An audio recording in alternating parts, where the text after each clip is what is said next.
তৃণমূলের সংখ্যাটা অনেকটা বড়, ৮০ জন বিধায়কের মধ্যে কজন আছে এই সংখ্যায় আপনি যেটা বলছেন? আপনারা সামনের দিন দেখতে পারবেন, 2-4 দিনের মধ্যে দেখতে পারবেন নেত্রীর সঙ্গে কজন থাকে সেটা দেখতে পারবেন। এবং আজকে তার প্রমাণ পেয়েছেন যখন আজকে তিনি একটা প্রোগ্রাম করেছেন, অবস্থানে বসেছিলেন, দেখেছেন কটা এমএলএ এসেছে, কটা পার্টির লোক ছিল। কোথায় ছিল দেবাশিস কুমার? কোথায় কি নাম হচ্ছে ফিরহাদ হাকিমকে দেখা যায়নি? কোথায় ছিল? আজকে সেই জন্যে আমি বলতে চাই না, কারণ নাম নিতে চাই না, যারা লাঠি ঘোরাচ্ছিলেন, যারা কি নাম হচ্ছে আমাদের কি নাম হচ্ছে অন্য দলের লোক থেকে ছোট করাচ্ছিলেন, আমাদের উপর নির্যাতন করাচ্ছিলেন, তখন পার্টিকে বলবার পরে পার্টি কোনো অ্যাকশন নেবে না, তো আমরা কি বলবো?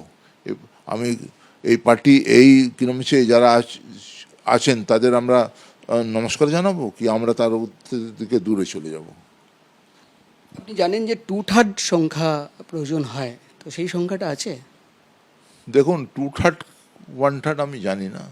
আমি জানি ভালো মানুষ এক জায়গা হতে গেলে সব মানুষ ওর সঙ্গে এসে যাবে এবং আসছেই, এবং সেটা হবেই, কেউ আটকাতে পারবে না। শেষ প্রশ্ন, জাভেদদা, এখন যে শীর্ষ নেতৃত্বের যে ভূমিকা সেটা নিয়ে কি বলবেন? একটা তো আপনি বললেন তারা সরব হচ্ছে না, মানে আর কি বলবেন?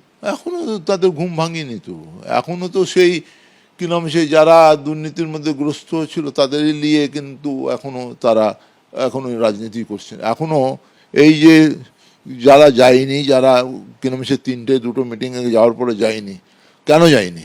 আমরা দেখলাম আগে যা ছিল, মিটিংয়ের আগে যা ছিল, ইলেকশনের আগে, ইলেকশনের পরে সেটাই চলছে। আমাদের কথা কেউ শুনছে না, কেউ জিজ্ঞেসও করছে না।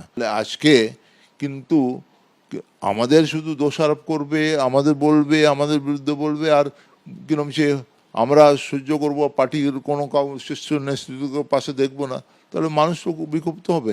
পাবলিক আমাদের জিজ্ঞেস করছে কোথায় আপনাদের নেতা জাভেদ খান, কোথায়? তারপরে জিজ্ঞেস করছে কেন মমতা ব্যানার্জি এখন আসেনি, কেন, কোথায় কিরম যে আপনার যুব নেতা কোথায়?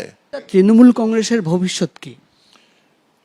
তারা শীর্ষ নেতৃত্ব বলতে পারবেন, কিন্তু তৃণমূল কংগ্রেসের ভবিষ্যৎ যদি এরকমই অবস্থায় চলে, তৃণমূল কংগ্রেসের ভবিষ্যৎ আমি ভালো দেখছি না। একদম শেষ প্রশ্ন, আগামী দিনে জাভেদ খানকে কিভাবে, কোন ভূমিকায় এবং কোথায় দেখবো আমরা? আমি যেরকম জাভেদ খান আগে ছিলাম, আজকে আছি, আমার কোনো দাগ নেই, আমার কোনো দাগ নেই। আমি মানুষের মধ্যে থেকে মানুষের কাজ করেছি, সেই হিসাবে মানুষের পাশে থেকে মানুষের কাজ করব। মানুষকে অনেক কিরকম সে রাজনৈতিক দল ভুল বোঝাবার চেষ্টা করেছেন, মানুষ বুঝবে।